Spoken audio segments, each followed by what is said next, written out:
Hey guys, it's the WalterFootball.com After Dark show for March 15th, 2024. Going to be reviewing the NFL trades and free agency signings that happened today. I was going to go live about half an hour to 45 minutes ago, and then all hell broke loose with two major moves made. So we're going to get into all of that. As you may notice, I'm by myself tonight. Tom usually joins us on Thursday, but he had a work conflict, but he said he's going to come on Saturday instead. So anything that we had planned today, we'll talk about on Saturday. But maybe this is for the best because we had so much NFL news that I don't know how we'd get to the Game of Thrones stuff and whatever other shenanigans we usually discuss. So yeah, Tom is going to be here on Saturday, so looking forward to that. But I'm eager to break this stuff down. So please hit like, subscribe, comment below, share this video, visit the link in the description for the merch store. All that mean a lot to us. And really, if you really want to help support the show, we have super chats. As I always say, we make nothing off YouTube ads. Like $1.90 on one day was like our high for the calendar year thus far. That's how bad YouTube ads are. So these super chats that you guys give us from time to time is like really, really helps us out a lot. We got 4 the other day, which is awesome. So yeah, like it would be really great if you guys kept doing that to help support the show. Also, if you guys want to comment on anything, doesn't have to be about football. Even I will answer anything as I usually do. But yeah, let's get into let's do the trades first, and then the signings. The big trade of the day: Cardinals got Desmond Ritter from the Falcons for Rondale Moore. Just kidding. I'll get to. I'll do this in reverse chronological order. But yeah, I mean, this is the first trade that happened. The Cardinals got Desmond Ritter, which I guess makes sense. Like they need a viable backup. Arizona is a team that they need a better backup more than any other team because Kyler Murray is so injury prone. He has never played a full season. Now maybe he bucks that trend this year. The Cardinals got an upgrade at left tackle in Jonah Williams to help that, but I'm still pretty skeptical that Murray can make it. And so I get why they would trade for a backup quarterback. The problem is like Desmond Ritter may not be a good backup quarterback. Like we saw him start last year, but he was awful. He had a couple bright spots here and there, but for the most part, he was bad. He spent most of his time fumbling the ball into the end zone. And so like I'm just not very bullish on him in the future.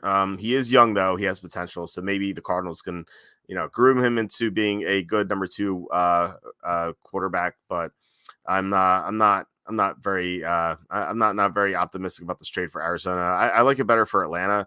Rondale Moore is a guy who he's seen his receptions total drop every year he's been in the NFL. But he's still young. He's only 24.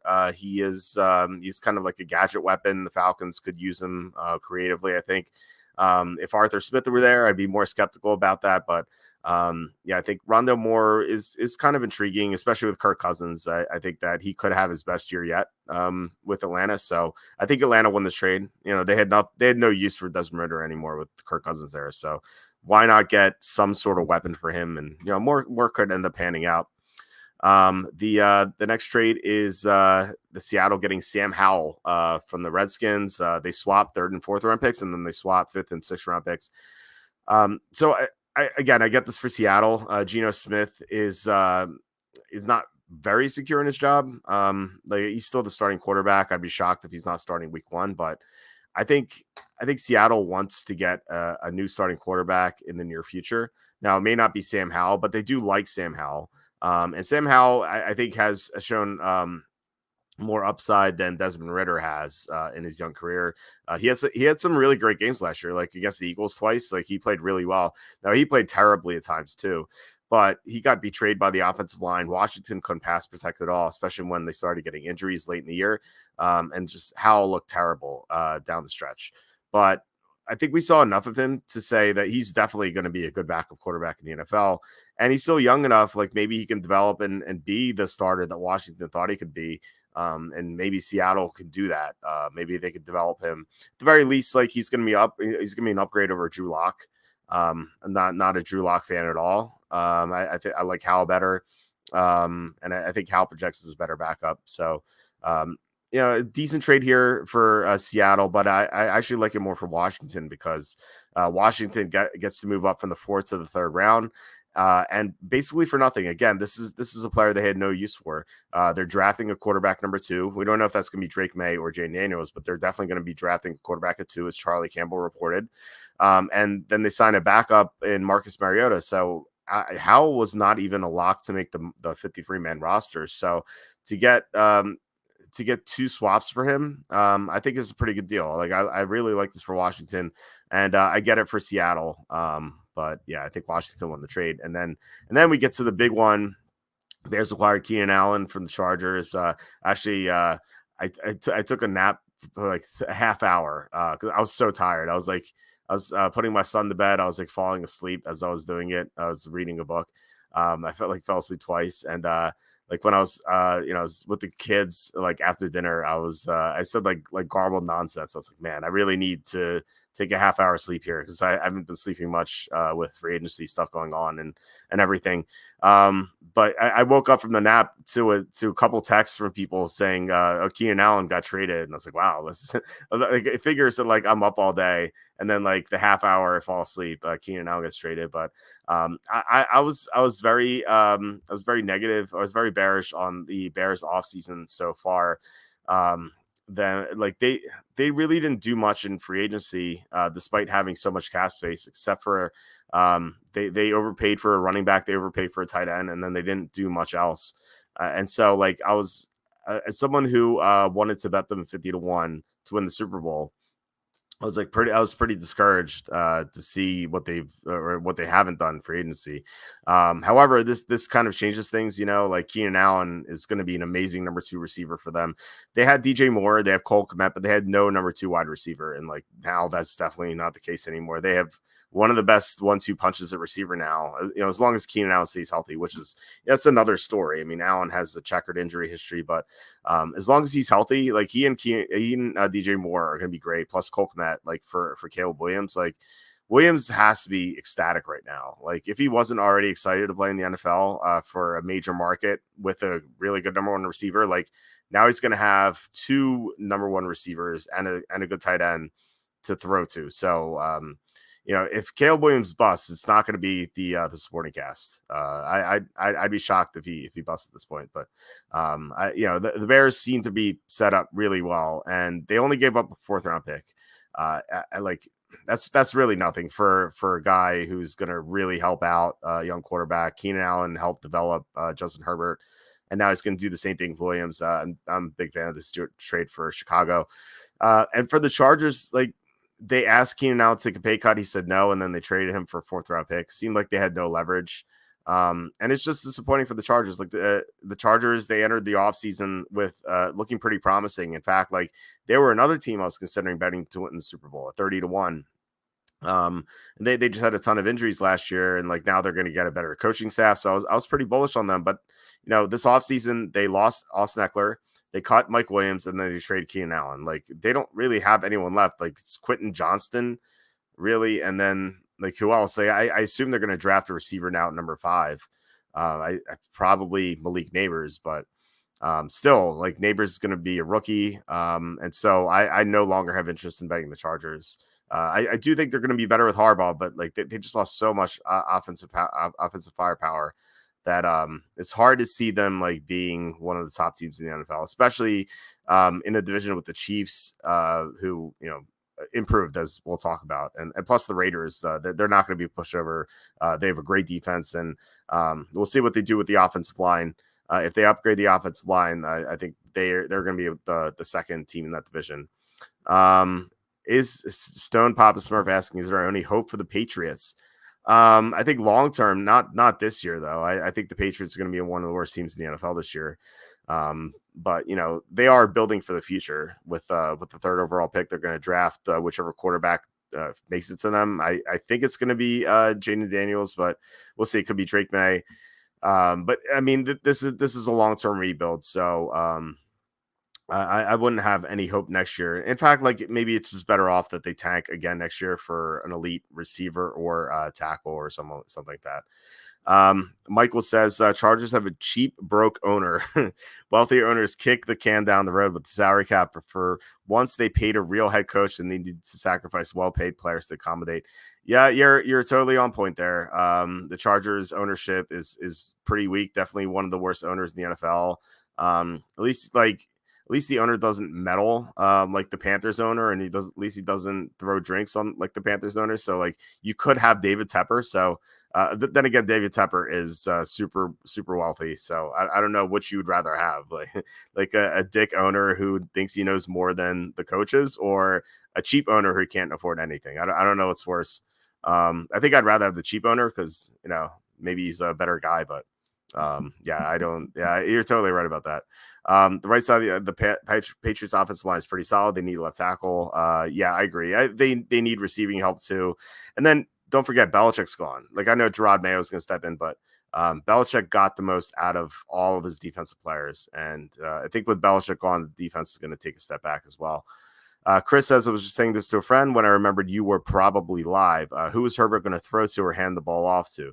Yeah, I know this is a rhetorical question, but it is fun to look at the depth chart, I guess, and kind of let's see here. So I'll pull up the depth chart using our lads, and so the Chargers receivers right now are Quentin Johnston, Joshua Palmer, and then you have Simi Fehoko and Darius Davis. Looking pretty bleak there, right? I assume that they're going to draft the number one receiver, but Joshua Palmer, his fantasy potential looks really good right now. I'm a big fan of Palmer. I think he's a good player. And he was kind of like stuck behind Williams and Allen when they were healthy. And then when one of them went down, he'd usually play well. So at least they have Josh Palmer. At tight end, they have Will Dissly, Donald Parham, and Stone Smart. Parham's an athletic tight end. He has potential. So he might do well. He's another guy you might want to look out for in fantasy, unless the Chargers draft Brock Bowers or something. Will Dissly's just primarily a blocker. So nothing there. They signed Gus Edwards, who's not a receiver. So they're going to need a receiving back. They're going to need a number one receiver. They're going to need an upgrade as high end. This offense is not looking good right now. Right tackle as well. They really need a right tackle. Just not looking good for the Chargers. I'm glad I didn't bet them at 30-1. What did Campbell say about Ridley? 90 million seems like a fair price otherwise. Charlie Campbell Carter. Charlie Campbell said that that Calvin Ridley was a problem in the locker room. The Jaguars didn't want him back. And I thought it was funny that like there were reports, like even from Adam Schefter, like they're like, oh, Patriots and Jaguars are negotiating for Calvin Ridley. And like as soon as I saw that, I'm like, that's the source of that is the agent. Who else would say, oh, they're negotiating right now? Like it's obviously the agent.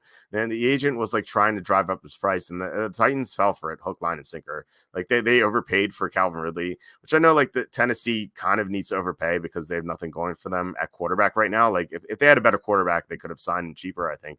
But it's like who wants to go play with Will Levis? It's kind of like that sort of deal. The Titans had to overpay. And like I don't even have that much of an issue with the contract, really. It is an overpay, but still, I get it. But Ridley is a problem in the locker room. And I talked about this yesterday. Like Ridley was a problem in Atlanta. Like he took a sabbatical and then he got suspended. Like that was with Matt Ryan. And then he was a problem in the locker room with Trevor Lawrence. Like he's had great quarterbacks at his disposal. And now he's going to have Will Levis. And like maybe Will Levis develops and plays well. But what if Will Levis struggles? Like how much of a problem is Ridley going to be then? So I don't like the signing at all. Chris says the main question is, did Ridley bet on himself at 10-1 or higher to go to the Titans? I hope that if he does keep betting, I hope he's doing that through someone else who he trusts and not like betting himself. I do know people in the NFL who do bet. So they usually bet like futures and whatnot, like like so and so to win the Super Bowl. I'm not talking about players. I'm talking about like people in the front offices and stuff like that. And they shouldn't be betting, but I do know people who do that. It's just funny. Stone Papa Smurf says, the Patriots need to take Jane Daniels at 3. They'll probably have a top 2 pick next year. Well, I don't know if you can rely on that. Like yeah, maybe they have a top 2 pick. Maybe their pick is number 5 and they're out of the quarterback race and they're kind of boxed in where the top 2 teams next year need quarterbacks.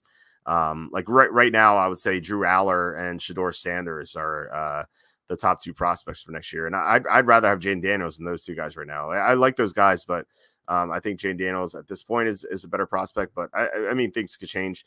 So I would take Jane Daniels. I would take Jane Daniels number 3. In fact, the Patriots like Jane Daniels more than Drake May, as Charlie Cameron reported. G Chuck says Chargers will have to draft Neighbors or Bowers. Yeah, I think it's Neighbors, Bowers, maybe Odunze if they like him. Yeah, I think it's definitely one of those 3 guys. Chris says I agree, G Chuck, or make a huge trade up for Mims. Yeah, so I think that the Chargers are pretty much locked into a pass catcher in number 5. In fact, I think it's funny. It's like so the top 3 picks are going to be quarterback, quarterback, quarterback. The next 3 picks could be receiver, receiver, receiver. Because like the Cardinals are going to take Marvin Harrison Jr. at 4. And then the Chargers, I would say right now they're going to take Neighbors at 5. And then the Giants, I think, would take either Roma Dunze at 6 or Brock Bowers. But it could be receivers after quarterback. So I think it's pretty funny.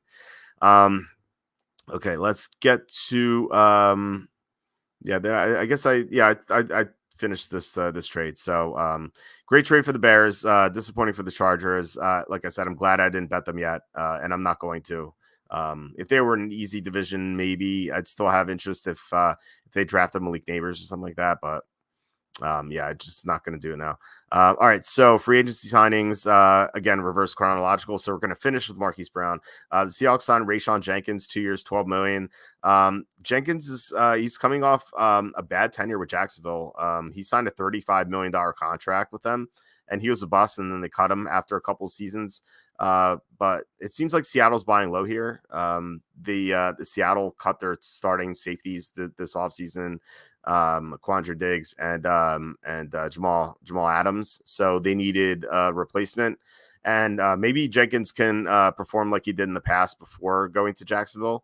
So I kind of like this move. I gave it a B-. Like not crazy, but I do like it a little bit as kind of a buy low. But then again, like a lot of the safeties so far this offseason have gotten far less. So like, I don't know, maybe 2 years, $12 million is like a lot for a safety these days, but it seems like a decent signing, I guess. Not crazy about it. He could be bad. He's 30. Like that's the one downside here. That's why it's a B-, not a B or B+. But the regression could be permanent, but there is a chance he bounces back. So I kind of like this gamble. Seattle also signed George Fant, 2 years, $14 million. So this is like a little confusing. They have Abraham Lucas and Charles Cross to tackle, but Lucas has some injury issues and he may move to guard, I guess, because Seattle really needs a guard. So George Fant could start at right tackle, I suppose, but like George Fant's not that good either. Like he's okay. Like he played for Houston last year. He did well. He's 32 though, and he's not great or anything. So I gave this a C+. Just not.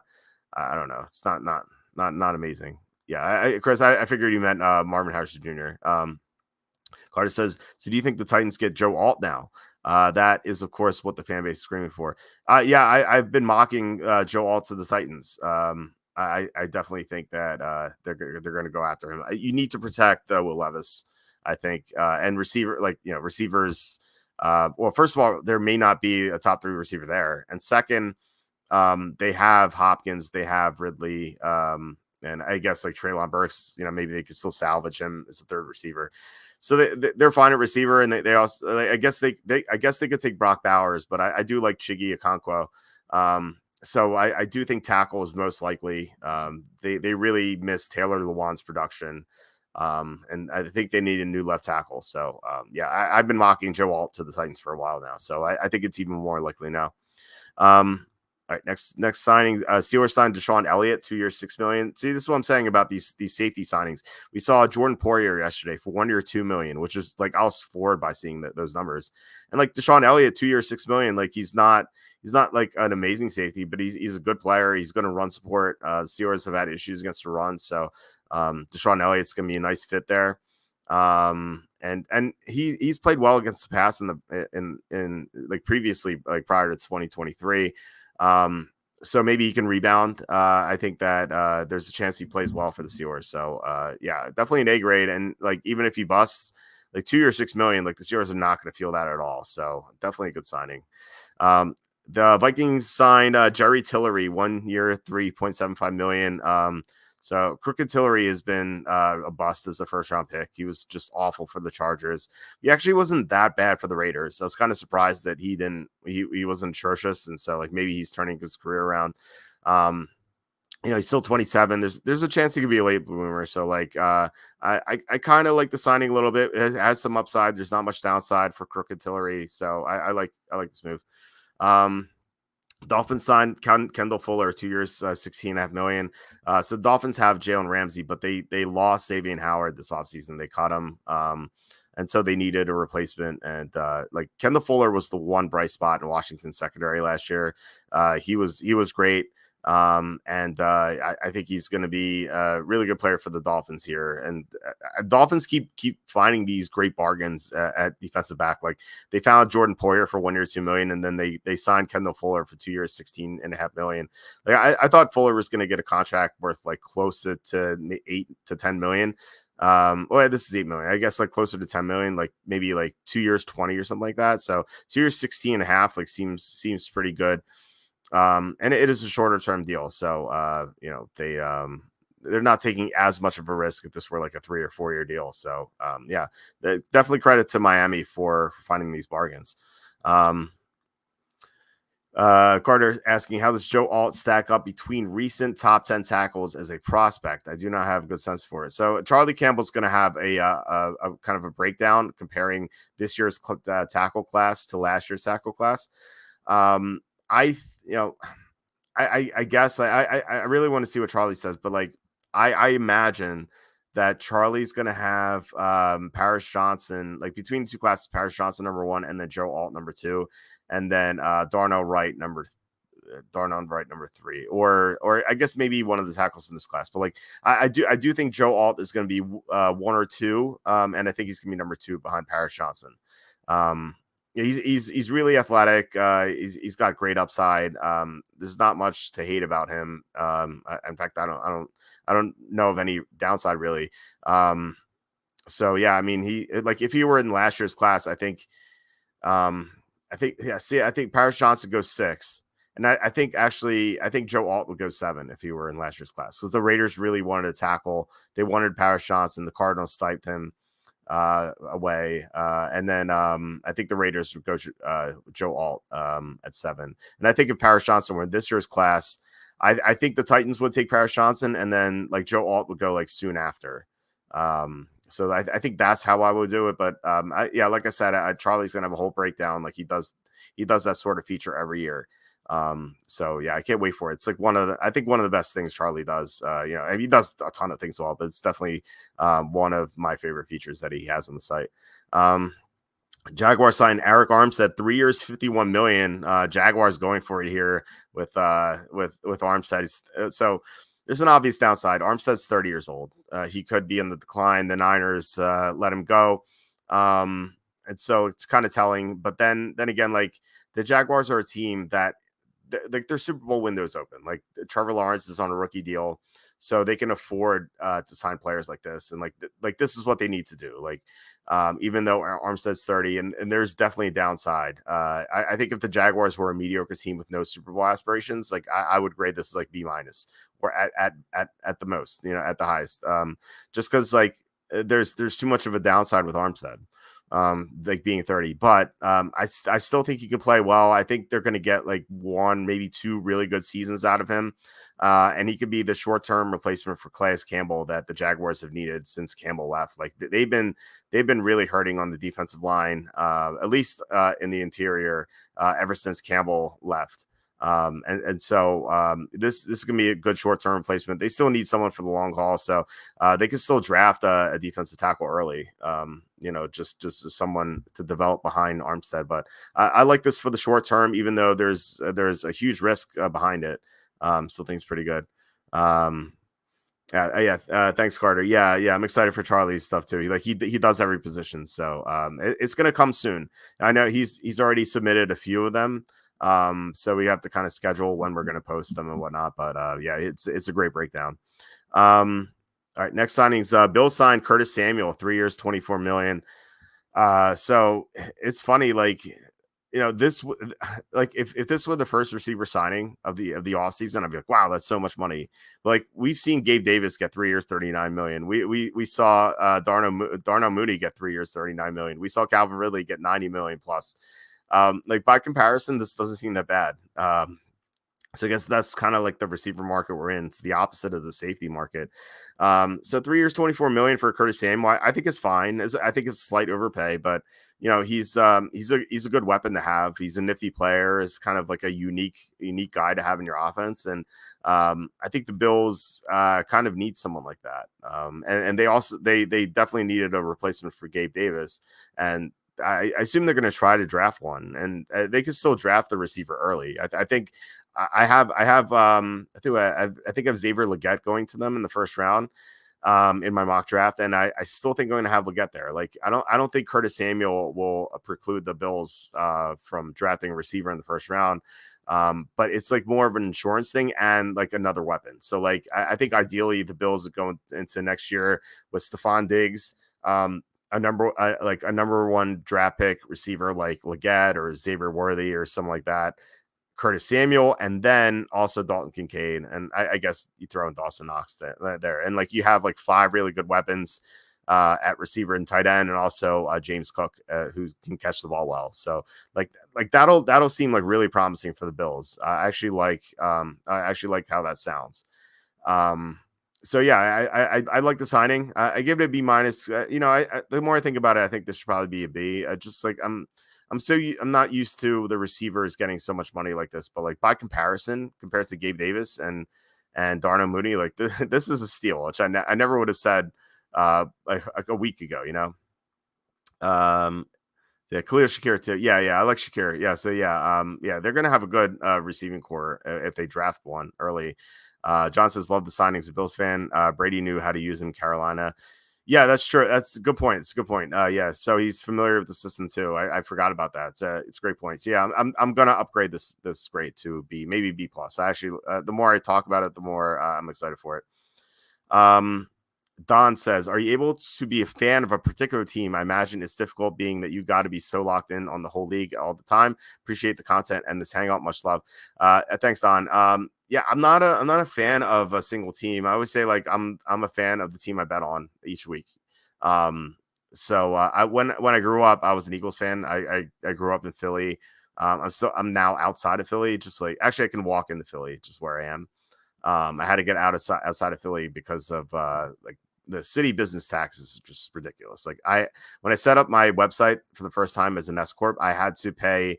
This is in 07. So for April 28, so for April 2008, I obviously had to pay the 2007 taxes for the city, but I also had to pay the 2008 taxes that I normally would pay in 2009. Like, and I was like, why? And my accountant was like, oh, it's just Philadelphia. You have to pay a year in advance on taxes. I'm like, but I didn't make money yet. Like, how am I going to pay a year ahead of taxes? So like, I had to move outside the city, and as soon as I did, like, they had to send me a refund check. It was fun, but yeah, I don't understand like how you expect businesses to grow if you expect them to pay a year in advance in taxes. Like, just come on. Anyway, so anyway, yeah. So I grew up in Philly. I loved the Eagles when I was a kid. And I guess like my first couple years in college, but then I started taking the website seriously, and I was like, you know what, like, what does the Eagles winning do for me anyway? So I stopped being an Eagles fan like probably around like 04, 05. I think actually probably like 03. That's probably the last year I was an Eagles fan. Yeah, I stopped being an Eagles fan, and now I root for like some people in the league, like Charlie and I have like friends in the NFL. Like, it's guys behind the scenes you never would have heard of, but like, they have a potential to like one guy we're friends with. Like, he might be a GM in I'd say like the next 5 to 10 years. Like, he's a really good talent evaluator, and he's like pretty high up in front office.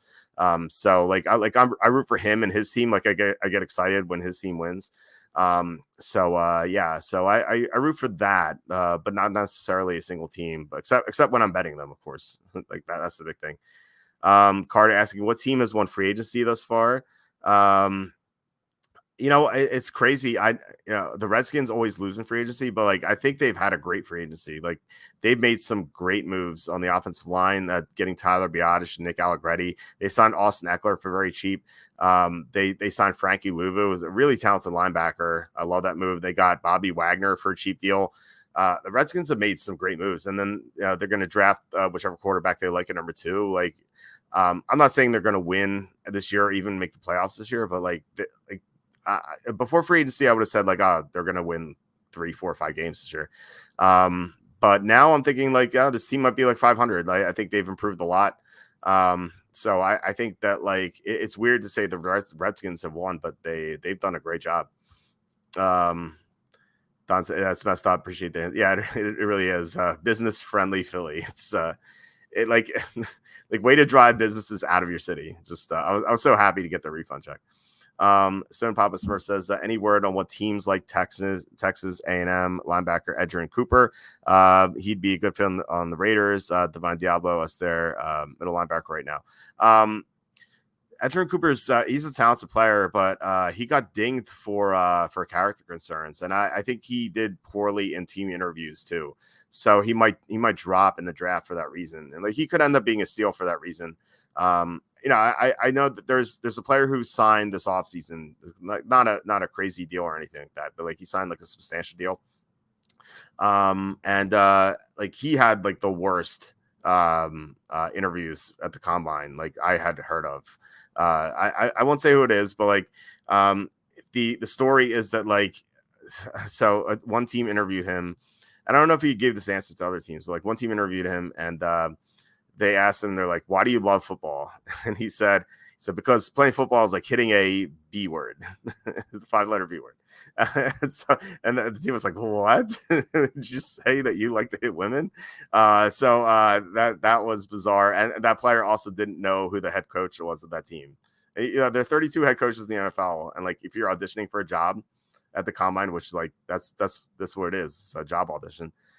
You think you would know the head coaches too, but he had no idea who the head coach of that team was. So, that was bizarre, but he ended up being a 2nd-round pick and he signed a deal. He's been around the NFL. So doesn't mean that Edgerrin Cooper is going to be a bad player. It's just like the teams were just not happy with how he interviewed. So, I think he might fall a little bit later than normal. John saying Bears have been killing it. Caleb Williams will have a great supporting cast. Yeah. I mean, I would have not said Bears before the Keenan Allen trade, but that is an amazing trade, man. It's really going to help Caleb Williams. I think I'm going to bet the Bears at 50-1. Like I was a little bit more bearish on it. Bearish. I think I'm going to do that. I just hope that they sign like 1 or 2 more players. Like they have the cap space. Like they're going to have a rookie deal at quarterback. Like they have the cap room. I hope they do it. Browns, baby. I can't remember what the Browns have done, honestly. What have they done? Let's see real fast. I can do Browns. Browns got Nyheim Hines, Jameis Winston, Jordan Hicks. It's a okay move. And that's all I got. All right. So Browns, Bills, Lions. Which team breaks the curse of Lake Erie? I think I love the Bills and Lions this upcoming year. I think that both teams could make it to the Super Bowl. Like, wouldn't surprise me if Bills Lions is a Super Bowl matchup. Now, like, obviously there are a lot of other teams. The Chiefs, obviously, like they're going to be there. I think the Bengals, you look out for them. It looked like the Bengals are going to be the team that won the Super Bowl last year until Burrow got hurt. Like they clobbered the Bills in that Sunday night game. Like they looked awesome, and then Burrow went down. So he's going to be back. In the NFC, you have to watch out for the Packers. They made a strong push at the end of last year. They almost beat the Niners. It's kind of like the Lions did. The Eagles are going to be back. They're going to have a better defensive coordinator. They got Chauncey Gardner-Johnson back. They signed another player, which we'll get to in a little bit. But the Eagles are going to be really good. The Rams are looking pretty strong. And of course, the Niners are going to be there. So, those are the teams I'm thinking are going to compete for the Super Bowl. I forgot the Texans. They're definitely going to be in the mix. But I think I think the Browns take us a little bit of a step backward. And then I think the Bills and Lions are going to be in contention. So let's see. Oh, trade for Judy. Yes. I was looking. I was only looking at signings. Yeah. Yeah. I mean, Jerry Judy's he's got talent. He just hasn't put it together, except for that stretch at the end of 2022. He just hasn't put it together. So I don't know. Chris asking who gets Fields and at what price. I think Denver is going to get him. I you know kind of like I kind of think that it's going to be after the draft, because right now you have it set up. You have the Vikings at 11. You have the Broncos at 12. You have the Raiders at 13. All three of those teams that they're going to be in the mix for JJ McCarthy and maybe one of Bo Nix or Michael Penix Jr. I think probably Nix over Penix Jr., but I could be wrong. So like whichever team doesn't get those guys, I think they're going to be interested in Fields. I have a suspicion it's going to be Denver at this point, but I mean the price is not going to be as high as the Bears have hoped. Maybe it's going to be like a third and maybe like a third and a fifth or a third and a fourth, something like that. But see, if I'm the Bears, what I would do is I would wait. I would just keep Fields on the team and just wait till a quarterback is hurt. Like the Eagles did this with Carson Wentz. And they drafted Carson Wentz in 2016. They had Sam Bradford, and they just held Bradford on the team. And then Teddy Bridgewater went down. The Vikings panicked, and then they traded a first-round pick for Sam Bradford. If I'm the Bears, to just hold Fields, who knows? Like maybe Justin Herbert goes down for the Chargers, and the Chargers feel like they need a quarterback for this year or something like that, or someone like that. You never know. A quarterback could get hurt. Trevor Lawrence could go down with the Jaguars. Maybe the Jaguars make the move. I would just bide my time and just see what happens. JM says, "Can we get some love to the Packers?" Love for the Packers. I said that they could go to the Super Bowl this year. Like I like the Packers, although I would say this: like if you told me after that playoff game against Dallas that they would get rid of Aaron Jones and keep AJ Dillon, like I would have had you committed. Like I'm so shocked by this. Like they signed Josh Jacobs. I'd rather have Aaron Jones at the price, like 1 year, $7 million over Josh Jacobs is 4 for 48. I think I'd rather have Jones. I think Jones is the better player for this upcoming year anyway. Like, he's older, but still for this year. But AJ Dillon sucks, and like they keep bringing him back. Like I guess not keep bringing him back, but like they brought him back this offseason. It's like why? Like he just sucks. Like come on. Carter says, I'm sure you've been talked about this in previous episodes, but what are some possibility trades landing spot for Field? Yeah, I just answered that. So I think whichever of Minnesota, the Raiders, and the Broncos don't get the quarterback, and it could be Minnesota. Like you're like, oh, how could they trade Fields within the division?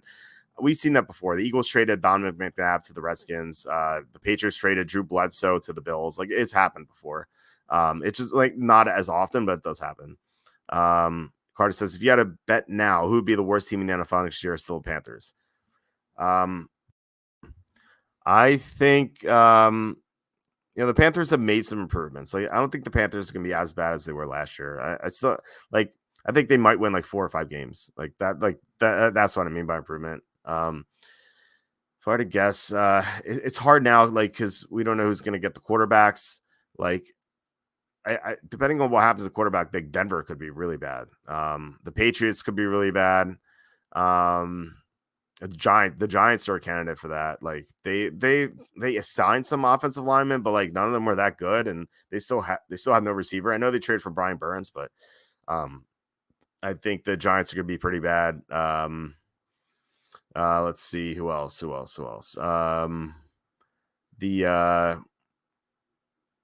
Trying to think like ours if Kyler Murray gets hurt again, like he always gets hurt. If he gets hurt again, like it's going to be Desmond Ridder starting for Arizona. Like that's going to be pretty bad.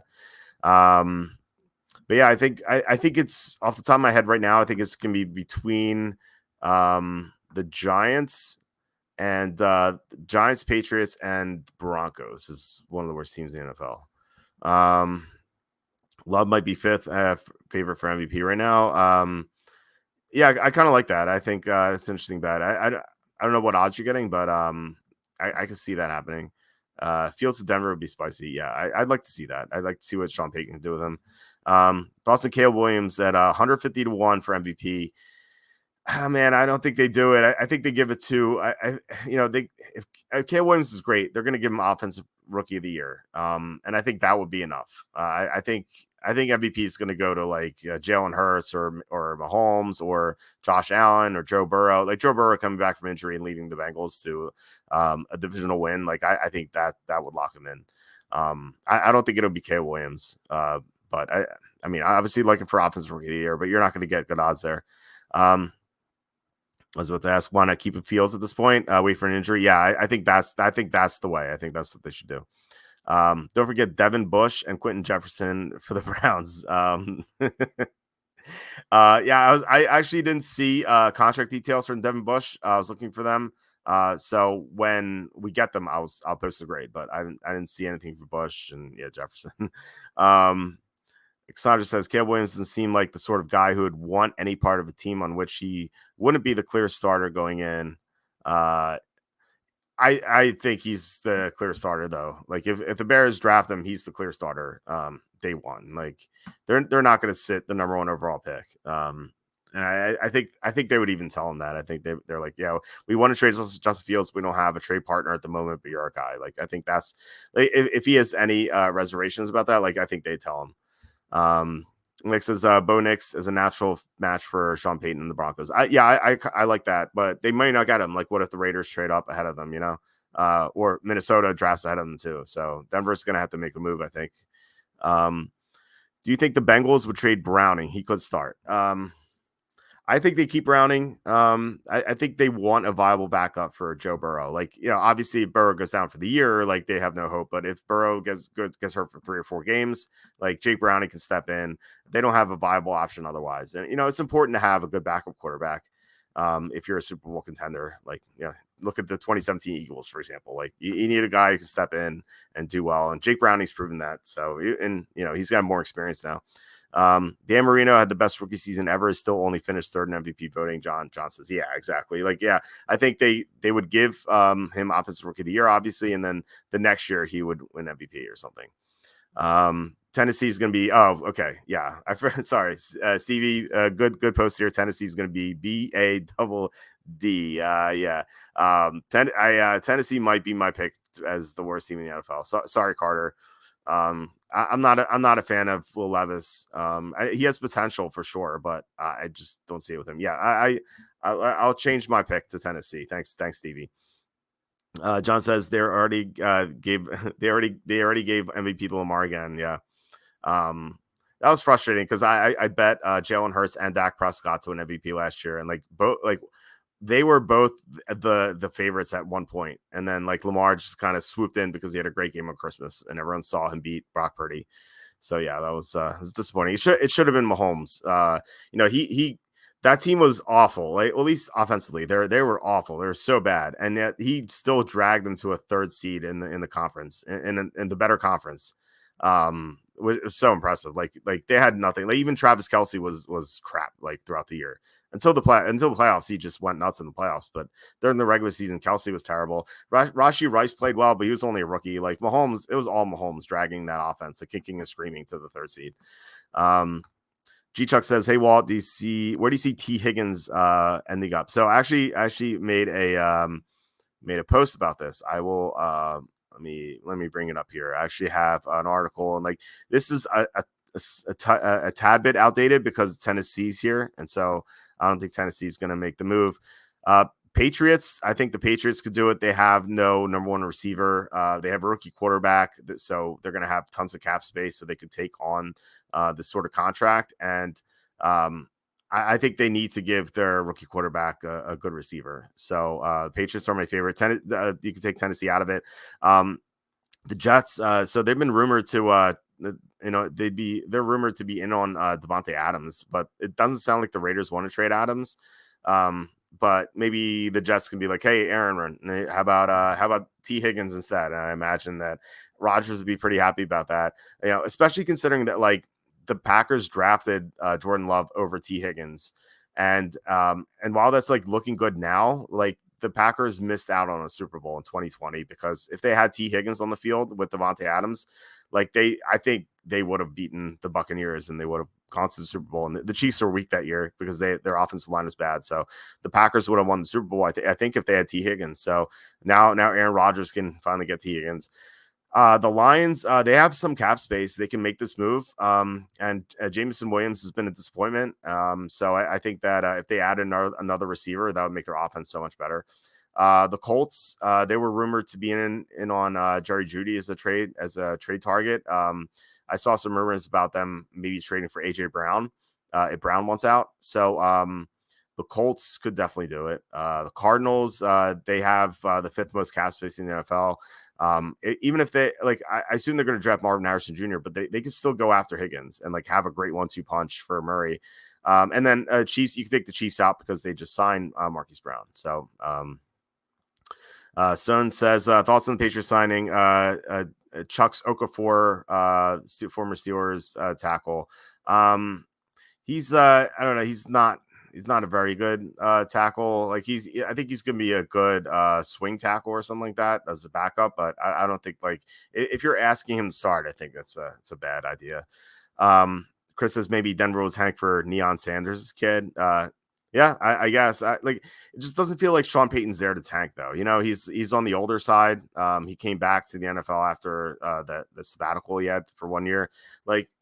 I feel like if they don't get the quarterback they want in the draft, I feel like they're definitely going to make the move for Fields because I don't think that Sean Payton just wants to tank for a year, just waste a year, CV says Mason Rudolph will save Tennessee, baby. Yeah, Mason Rudolph. He was the best quarterback on the Steelers last year. It's not saying much, but he was. Mike says T. Higgins stays in Cincinnati for at least 1 more year. Yeah, I could see that as someone who is interested in betting the Bengals. I'd like to see that.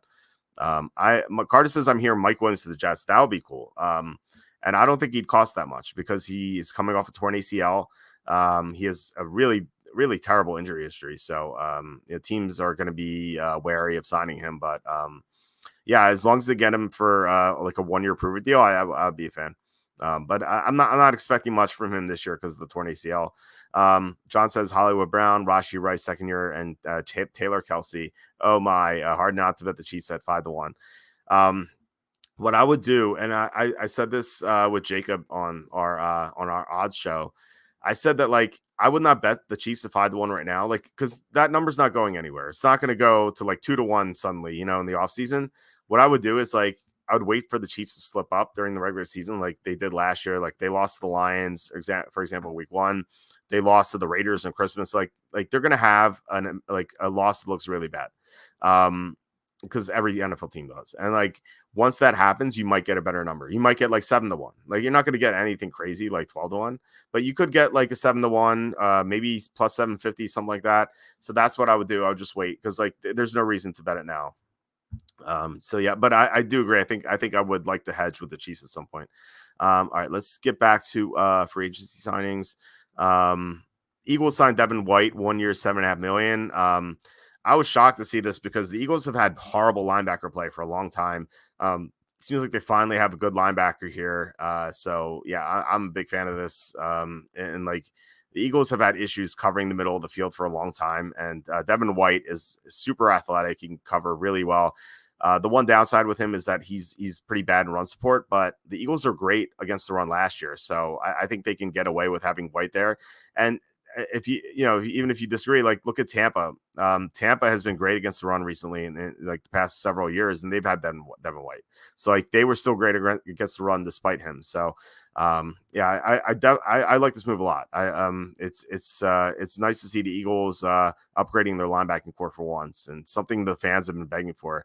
I think I think during the combine, I don't know if it was 2 or 3 years ago, they even had they had a Make-A-Wish kid, foundation kid on there, and he was he's oh, I hope the Eagles draft a linebacker in the first round. That's how starved the Eagles fans are for a linebacker. They're not breaking the bank here or anything, but it is a big upgrade, and it's only for 1 year, so there's no downside. So I love this move. The Lions got DJ Reader. So this is funny because the Lions are so great against the run, and DJ Reader is a massive run stuffer. But he can also get to the quarterback, but he's known more for his run stuffing. But I think this is going to allow the Lions to play, a little farther away from the line of scrimmage, and they don't have to like focus on the run or anything like that. So it should make them. It's weird that like signing Reader would make them better against the pass, but I think that is the case. So I like this move a lot. 2 years, 27 million is, I think, is pretty fair, considering Reader's 30. Like if you're younger, I think you definitely get a bigger contract.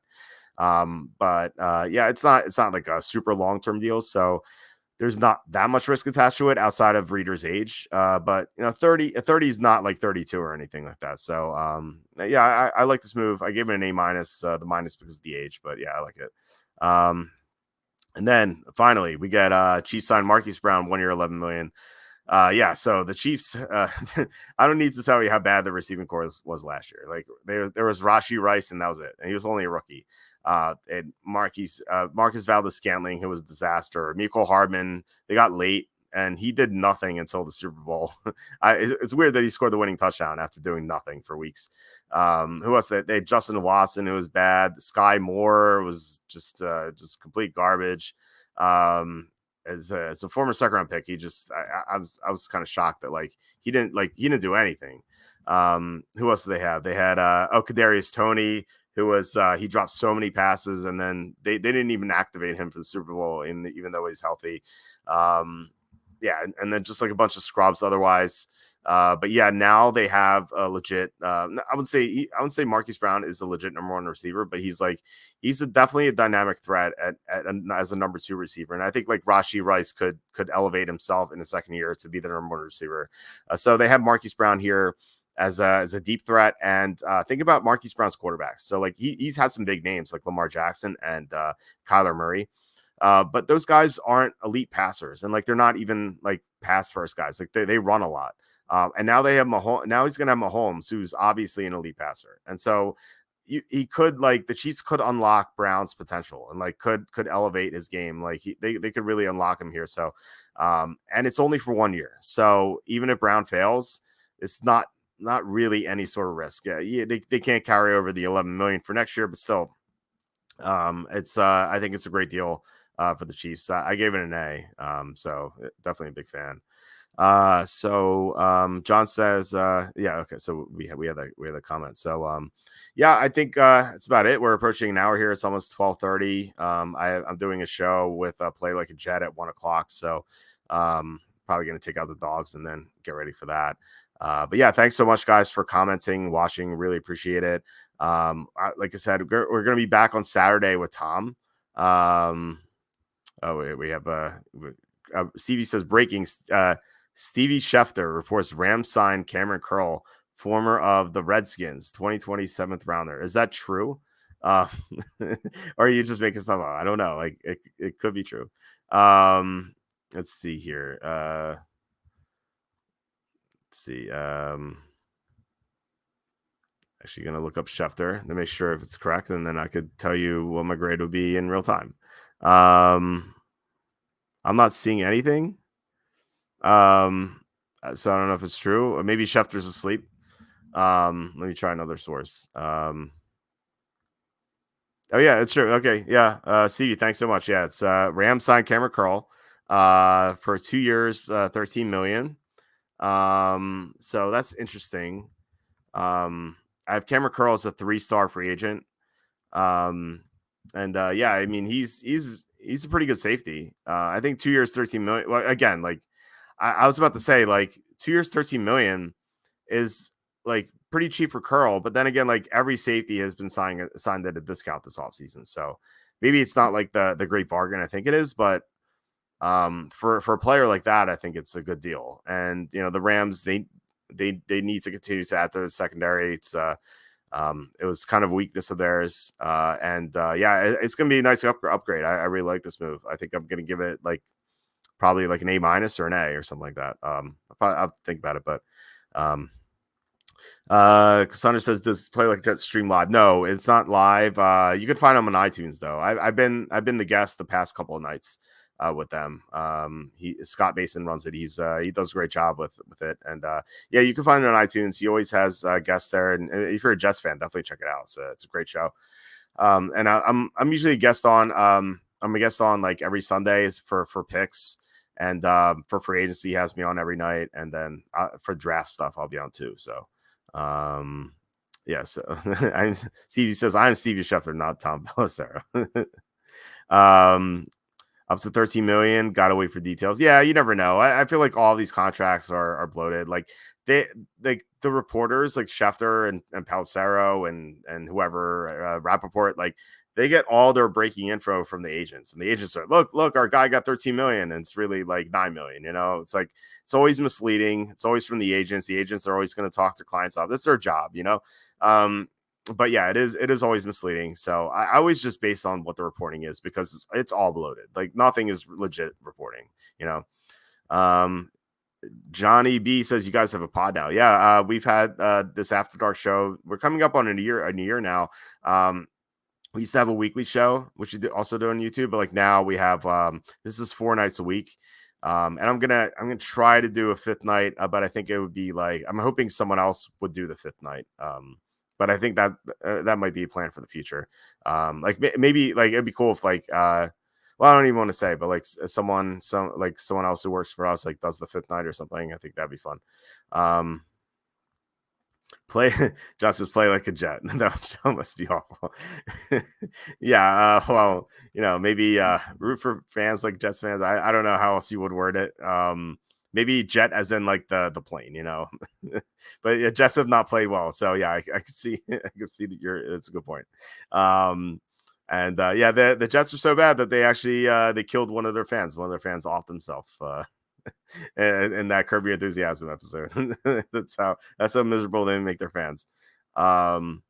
Chris says maybe some of us could do the 5th night for you, and you could make outlandish comments. That would be fun. That would be a lot of fun. I would have to worry about the show getting delisted or like our channel removed from YouTube, but it would be fun. I agree with that. All right, so yeah, so that's about it. Thanks. Yeah, once again, thanks so much, guys, for watching, commenting. Really appreciate it. Please hit like, subscribe, comment below, share this video.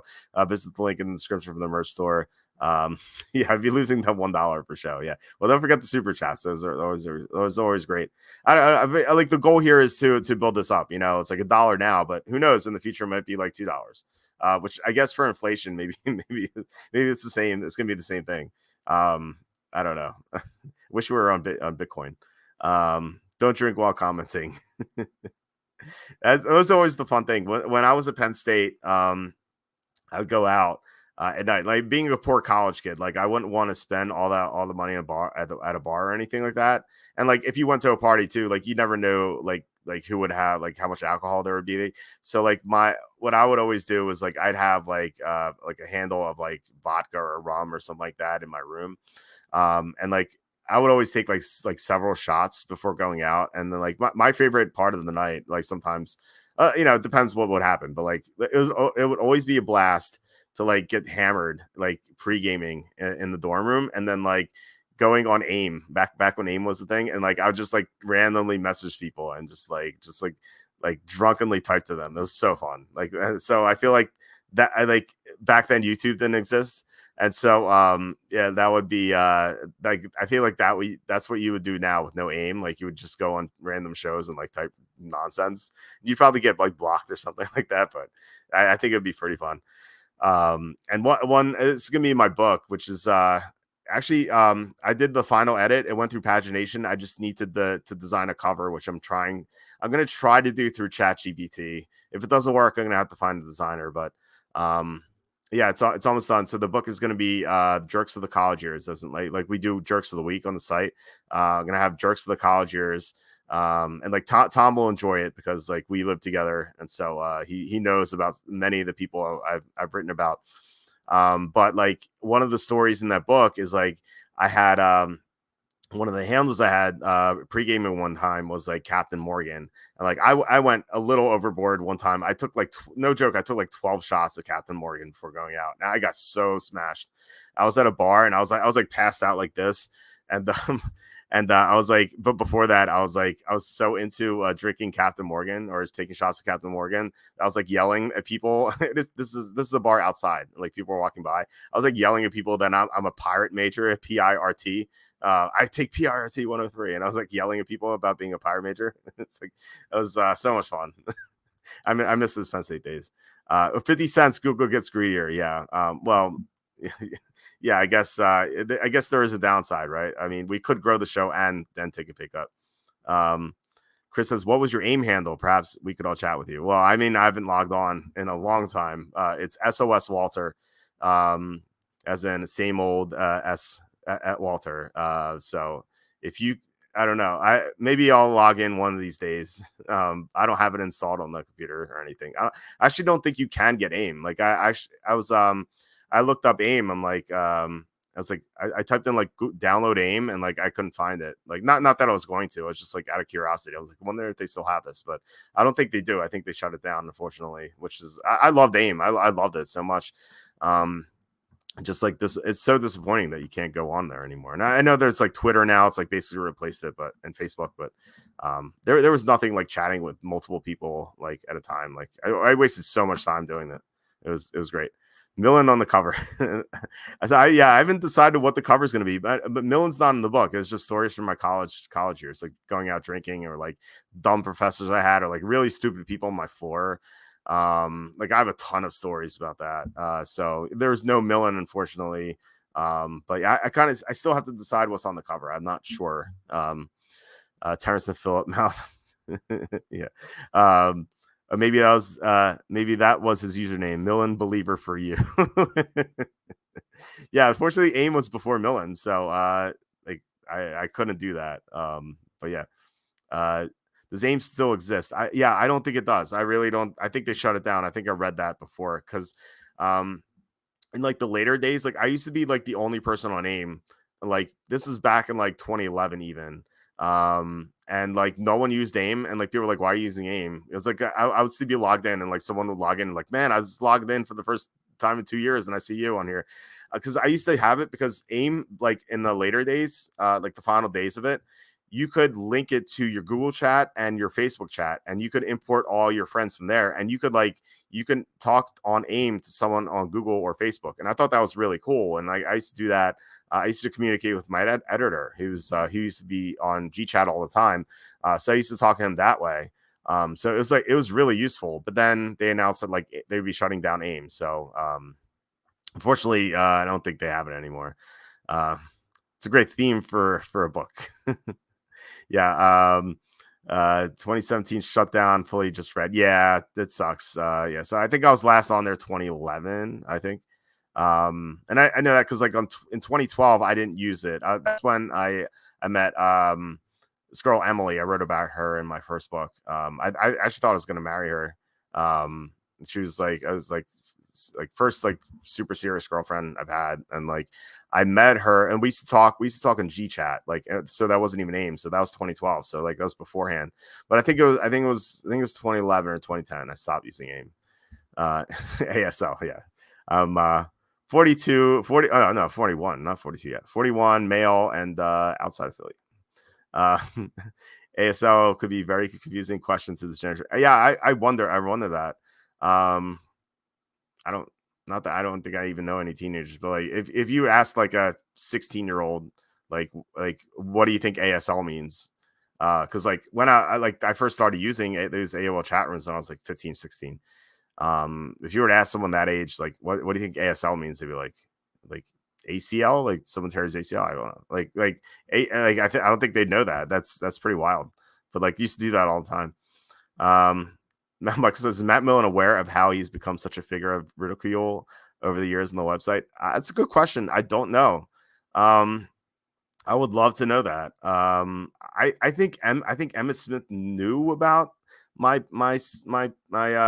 page where I listed all of his quotes, because like Bill Simmons even linked to it. So like it was out there. I think Emmett knew about it. But I don't know about Millen. I mean, he's a Penn State alum like I am. I'm sure I could probably reach out to my my sports writing professor, because like he knows a lot of football people, and I could probably ask him that, and like he would probably reach out to someone who knows Millen, or maybe he knows Millen himself, and maybe you could ask him. That'd be fascinating to know. My guess is probably not. He's like an older guy. He's not going to be on websites. I don't know, but I don't. Maybe he does. I don't know. That's a good question. I'd actually like to know that. I meant the S part of abbreviation. Right. Yeah, Matt Millen and Emmitt Smith. Yeah, those are the two guys. We had a Jason Witten mock draft too when he was briefly an announcer, and that was a that was a big disaster as well. It's something about the Cowboys with Emmitt and Witten, and Michael Irvin's a little crazy too. Chris says maybe if you post the links to your website on Kielbasa Grinder, then no one will find it. Yeah, he's the one asking about ASL on there. Yeah, I think he might be on one of those. Like, it's just the way he acted to Johnny Morton, and then all of his like sexual innuendos that he has during games. It's like I'd be shocked if he's not on something like that. John says, "Wow, Panthers trade first round pick to Denver for Sutton. Is that real? I feel like you guys could like trick me into like being like, oh, T. Higgins traded to the Patriots for 2 first round picks, and like it would be false. But yeah, I think is that true? Do people want to confirm? I'm trying to look that up right now. I could just type in Cortland Sutton into Twitter, and then that'll tell us. Let's see here. I'm not seeing anything. I'm not seeing anything on Sutton. So I don't think that's true. So maybe John's messing with us. Okay, not real. So John wasted a minute of my life, but that was very exciting. It was an exciting minute. Yeah. So yeah. All right. On that note, I'd be shocked if they made a trade this late. Walt never reads ahead. Yeah, I don't. I just go down the comments. It's hard to talk and read comments at the same time. Panthers don't have a first rounder this year. Yes, probably should have known that. It could have been next year's first rounder. I mean, you never know. Like Dave Tepper could trade first rounders in advance. Mike says Panthers dumb enough to do it, but they didn't have a first round pick. Yeah, I should have known like Cortland Sutton for first. Like that would never happen. I guess like Tepper is dumb enough to do something like that, but like so it's like that's why I sort of believed it, but at the same time it was outlandish. Fake account. Okay. Yeah, you got to watch out for those fake accounts. I'm kind of upset that Twitter took away those verification things. I know like some of the guys still have them. I think I have one just for the fun of it, but people always rag on me in that too. Like whenever I comment on someone, they're like, oh, you're dumb enough to pay for Twitter. I'm like, well, yeah, I mean, I had to do it to get to the monetization thing. And like, it's so stupid. Like who cares? Dave Tepper could trade Bryce Young. He could, but I feel like he's so pot committed on Bryce Young because he's the one guy in that organization who's like, no, I want Bryce Young. And all the coaches like, no, but CJ Stroud's better. Please let us take CJ Stroud. And Tepper's like, no, I want Bryce Young. Yeah, notice that like all the coaches are gone. He got rid of all the coaches who wanted CJ Stroud. That's kind of what that is exactly, by the way, that is exactly what Bill O'Brien did. Bill O'Brien did not want Deshaun Watson when he was the head coach of the Texans. He wanted Tom Savage to be a starting quarterback. So he was so opposed to the Texans taking Deshaun Watson. And even though that ended up working out, like, until the obvious happened, like even though that happened, Bill O'Brien got rid of all the coaches. Like all the coaches and all the personnel people who wanted, not coaches, all the people in the front office. He got rid of all the people in the front office. He got rid of all the scouts.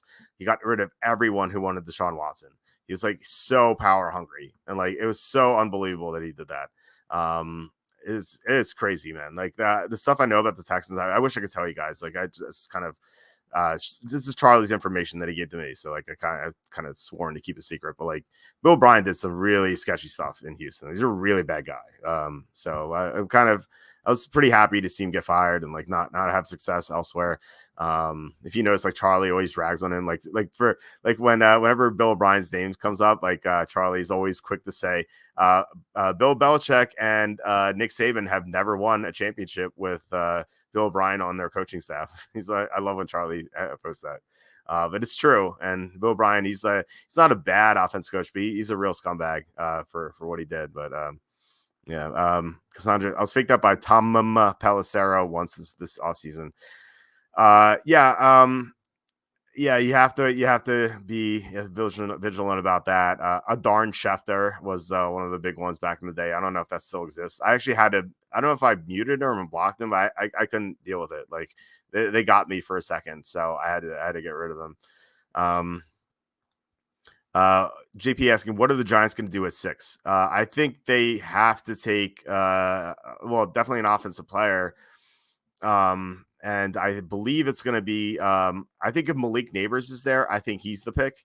Now with the Chargers trading Keenan Allen, I think Neighbors goes 5. It's not locked in. Obviously, they could take Brock Bowers. They could take Rome Odunze. But I think if Neighbors is there at 6, I think the Giants take him. If Neighbors is gone, I think the pick is going to come down to Rome Odunze versus Brock Bowers. Darren Waller's there, but like Waller's kind of flirting with retirement, and I think he's like 32 or 33. And then Odunze is pretty close to the number 2 spot for receivers. I think he's definitely the 3rd receiver, but he's definitely top 10 talent. So I think the Giants have to address the receiving core or a tight end. They need weapons for Daniel Jones or even Drew Lock. Like they said, Drew Lock's going to compete for the job. So they need weapons for their quarterback, and they don't have weapons right now. We'll see what happens to Jalen Hyatt. I hope Jalen Hyatt does well. I was a fan of his, but he was disappointing as a rookie. But yeah, they really need weapons. Vikings move up 6 to 6 for JJ. I think that'd be a mistake. I'm not a fan of McCarthy. I don't hate him, but I think 6 is too high for him. I think it was 11 is too high for him. I think that he's end of first round, beginning second round kind of prospect, but he's going to go earlier than that just because he's a quarterback. They get pushed up most of the time. I think it would be a big mistake to trade up, but it's not out of the question. And if they do, and the Giants move down to 11, then they could probably get Rome Odunze at 11. I think Brock Bowers is going to be gone by then. Who knows? I mean, maybe Brock Bowers goes 11, but I think Odunze would be the target at 11 if they do trade down. So I think that'd be a good move for the Giants to trade down. Mike says, football is a fake to watch out for. Is that a real thing? I don't know. I assume it's not. I think you're messing with me, but I think I wonder what they say. Even what would a fake account do? All I do on Twitter is I pick fights with people sometimes, but for most of the time I just post links to the website. So they just post links to something else. I think that they're probably doing that. Line at 6.5, even money. For McCarthy, yeah. I think right now I would go over 6.5, but that's not based on any information I know. My bets are going to be via Charlie's information. Although someone posted yesterday, or no, it was last week, I think. Bet365 has Jaden Daniels and Drake May both at plus money to be the 3rd pick. And so I tried to log in. I go to Trenton every Wednesday to enter my Rainmakers picks. And so I was in New Jersey yesterday. And so I created a Bet365 account and I tried to do it, but they're like, oh, show us a picture of your license. I was like, oh, come on. So it was pretty late, so I didn't do it. But I'm going to try to bet that because not that this is based on any information, but I'd be shocked if it's not one of those guys at 3. So yeah, I think either way you win because they're both plus money, plus 160 and plus 175, I think. So you're you're almost guaranteed to win money there. So I like that. Probably say things about the Seahawks. Seahawks has gone great. I do have a Mario Maglini account. I should post on that more. I used to do it more often, but I haven't really posted much there in years. But if you could look up Mario Maglini, that's me as well. JP says, oh, so you're saying Charlie Campbell soup isn't Charlie's real account? He's wearing a chef hat.